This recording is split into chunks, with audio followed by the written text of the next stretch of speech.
বিবাহিত ব্যক্তি যারা ব্যভিচার করেছে, বিবাহিত ছেলে বা মেয়ে ব্যভিচার করেছে, তওবা করে যদি ফিরেও আসে, রজমের শাস্তি থেকে বাঁচার কোনো সুযোগ নেই। বুঝতে পারছি না? একজন মহিলার কথা বলি, তাহলে বুঝতে পারবো। এটা একজন মহিলা সাহাবীর ক্ষেত্রেও হয়েছে, একজন পুরুষ সাহাবীর ক্ষেত্রেও হয়েছে। আচ্ছা, পুরুষ সাহাবীর কথা বাদ দিয়ে মহিলা সাহাবীর কথাটা বলি। মহিলা সাহাবী এসেছেন, এসে নবীজিকে বলছেন, ইয়া রাসূলুল্লাহ তাহিরনি, আমাকে পবিত্র করুন, আমি একটা অন্যায় করেছি, আমি বিশাল একটা অন্যায় করেছি। নবী সাল্লাল্লাহু আলাইহি ওয়াসাল্লাম বলছে, কি করেছো তুমি?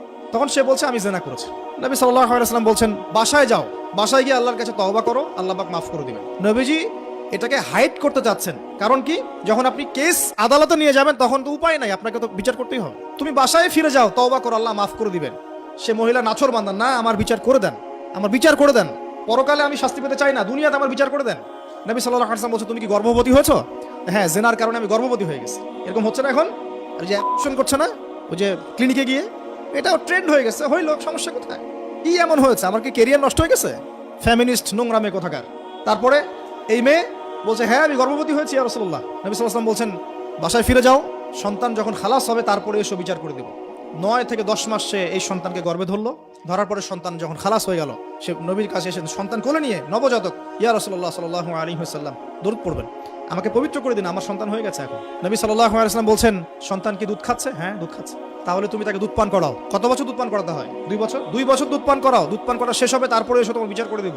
এবার 2 বছর দুধ পান করানোর পর এই মহিলা এসেছে, সন্তানের হাতে একটা রুটি। নবীজিকে বলছেন, ইয়া রাসূলুল্লাহ সাল্লাল্লাহু আলাইহি ওয়াসাল্লাম, আমার সন্তান এখন রুটি খেতে পারে, আমার সন্তান এখন রুটি খেতে পারে, আমার বিচার করে দিন। তখন নবী সাল্লাল্লাহু আলাইহি ওয়াসাল্লাম বলছেন, সাহাবীরা, তোমাদের মধ্যে কেউ কি আছো এই সন্তানের দায়িত্ব নিবে? একজন আনসার সাহাবী বলছেন, আমি দায়িত্ব নিব। তখন এই আনসার সাহাবীর কোলে নবী সাল্লাল্লাহু আলাইহি ওয়াসাল্লাম এই বাচ্চাকে তুলে দিলেন। তুলে দেওয়ার পর খালিদ বিন ওয়ালিদ রাদিয়াল্লাহু আনহু অন্য সাহাবীদেরকে বললেন, যাও এই মহিলাকে নিয়ে যাও, কোমর পর্যন্ত গেড়ে দিয়ে রজম করে হত্যা করো। এবার এই মহিলাকে নিয়ে যাওয়া হচ্ছে, একটা কথা বানিয়ে বলছি না, আপনার আলেম ওলামা যারা আছেন জিজ্ঞাসা করবেন কওমি মাদ্রাসার। এই মহিলাকে নিয়ে যাওয়া হচ্ছে, মহিলাকে পাথর নিক্ষেপ করা হচ্ছে। পাথর নিক্ষেপ করার মধ্যে খালিদ বিন ওয়ালিদ রাদিয়াল্লাহু আনহুর পাথরও ছিল। খালিদ বিন ওয়ালিদ রাদিয়াল্লাহু আনহু নাম শুনেছেন না? বীর সাহাবী, তিনি পাথর নিক্ষেপ করেছেন একটা। এই পাথরের আঘাতে ওই মহিলার কোন একটা জায়গায় লেগেছে, গায়ের লেগে রক্ত বের হয়ে গেছে, রক্তের ছিটাটা তার গায়ের এই যে কাপড় এসে পড়েছে। কাপড় এসে পড়ার সাথে সাথে খালিদ বিন ওয়ালিদ রাদিয়াল্লাহু আনহু বলছেন, ছি ছি ছি ছি, আমার গায়ের মধ্যে এরকম নোংরা ব্যভিচারী মহিলার রক্ত পড়লো কি? এরকম একটা তাচ্ছিলের কথা বলেছেন। তখন নবী সাল্লাল্লাহু আলাইহি ওয়াসাল্লাম বলছেন, হে খালিদ তুমি থামো, হে খালিদ তুমি চুপ করো। তুমি জানো এই মহিলা এই 2 বছরে 3 বছরে এত তওবা করেছে আল্লাহর কাছে, এই সমস্ত তওবা যদি মদিনাবাসীর মধ্যে বন্টন করে দেওয়া হয় তবুও কম হয়ে যাবে। আর আমি এখন দেখছি এই মহিলা জান্নাতে সাঁতার কাটছে। আমি বুঝাতে পারছি না আপনাকে প্রিয় বোন, প্রিয় ভাই, যারা বিবাহিত হয়ে ব্যভিচার করছেন, জিনা করছেন, তিনি তওবা করেছিলেন, তওবা করেছেন, আল্লাহ পাক মাফও করে দিয়েছেন, জান্নাতে চলে গেছেন, কিন্তু পৃথিবীতে তার শাস্তি কায়েম করা হয়েছে। বিবাহিত ব্যক্তি ব্যভিচার করে ফেললে তার পৃথিবীতে বেঁচে থাকার অধিকার সে হারিয়ে ফেলে। আর এই পাপটাকে আমাদের সমাজে এত সহজ বানিয়ে দেওয়া হয়েছে, যে যার সাথে ইচ্ছা পরকীয়া করতে পারে। মেয়েও করছে, ভাবিও করছে, শালিও করে, দুলাভাইও করে, সবাই আমরা পরকীয়া করতে যাচ্ছি। পরকীয়ার সয়লাভ বন্ধ করতে হবে, পরিবারে পর্দা কায়েম করতে হবে, অপসংস্কৃতি ঠেকিয়ে দেন, এগুলা চ্যানেলগুলো বন্ধ করে ফেলেন বাসা থেকে। ইসলামিক সমাজ কায়েম না করতে পারলে আমাদের মা বোনরা সব নষ্ট হয়ে যাবে দিন দিন।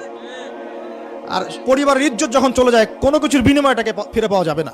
কেন পরকীয়া করতে গেছেন? আল্লাহ, আপনার যদি এতই চাহিদা থাকে আরেকটা বিয়ে করেন না কেন? বিয়ে করতে সাহস কুলায় না নাকি? বিয়ে করলে যে স্ত্রীকে নিয়ে সূর্যের আলোতে ঘুরতে হয়, ওই জন্য ইঁদুরের মতো রাতের বেলা অন্ধকারে আপনি থাকতে চান, সিংহের মতো সকালবেলা সূর্যালোকে স্নান করতে পারেন না। কথা বুঝতে পারেন না?